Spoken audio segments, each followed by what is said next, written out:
we got 6 more days of Joe Biden being president, and then 7 days from now, we're going to have a new president. Well, sort of new, like a returning president. So it's still weird. We hadn't done this before. We haven't had a non-consecutive president in your lifetime. So excuse me if I stumble over that a little bit.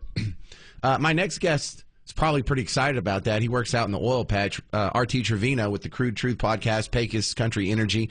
Welcome back to the James Show. Do y'all have any advance warning or notice of what some of these 100 executive orders are going to be on the first day? Because I think a lot of them are going to affect your industry, RT.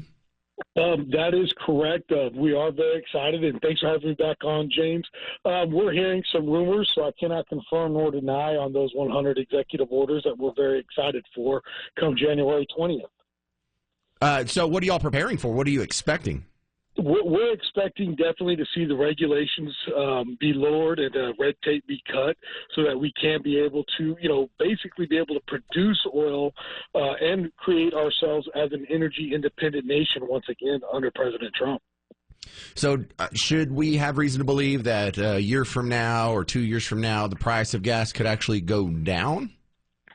I'm glad you said that. I would like to think so. Right now, the current administration has really hindered that. For those of that don't know, the President Biden has basically raised the price of oil over 10% in less than 5 business days. Oh, what happened there? That's gone under the radar. What he did was he added more Russian oil sanctions against several Russian companies. And what those Russian companies are actually tanker fleets, and that has now restricted these tankers from delivering oil to anybody on the globe. And if any other countries were to take this oil, they would then get hit with economic sanctions from the United States. Well, what happens if he sends them to China? Well, that's a big reason why prices have gone up. China itself has actually restricted their major import port from taking these tankers as well. So with China not even being able to receive this oil, that's where the cost has really gone up. Dude, is there not a pipeline from Russia to China? No, nothing that I'm aware of. Wow. What an oversight that is. Because I figured they were... Are they really allies, or are they just work together because we're their mutual enemy?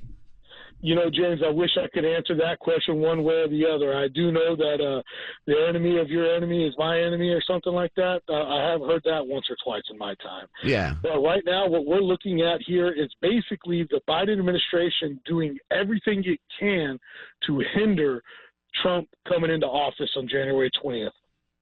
Are we going to get that Keystone XL pipeline ever finished? I'd like to think so. I'd like to see, thousands of American jobs be created overnight.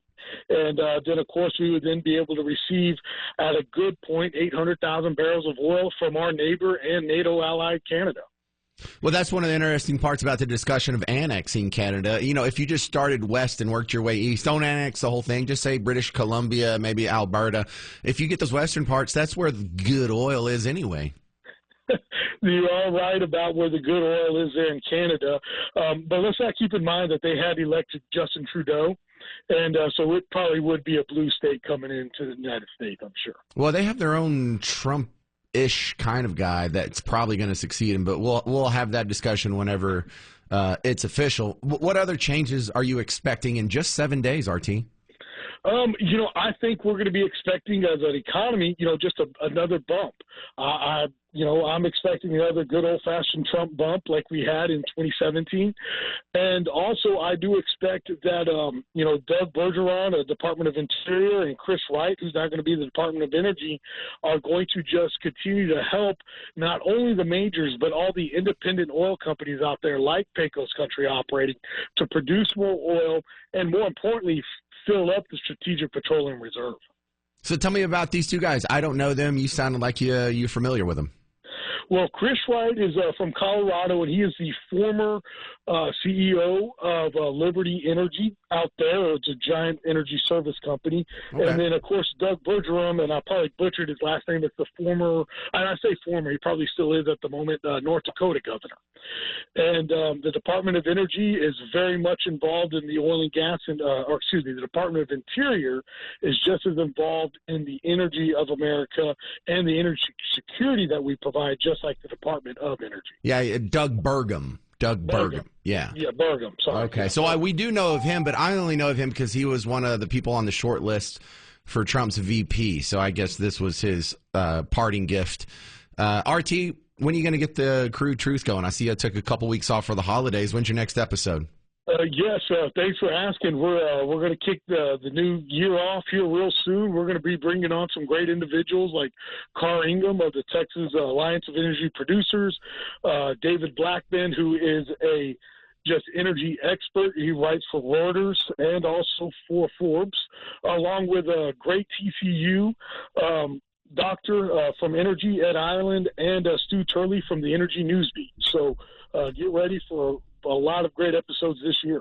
All right. Well, if people cancel on you and you're in a pinch, you can always ask me if you need a guest. But I don't know more about oil than you do, so I don't know if I'd be a very good guest. Did you hear that, Garrett? There was a TCU guy in there who's going to be on the Crude Truth podcast. Thank you, RT Trevino. Thank you, guys.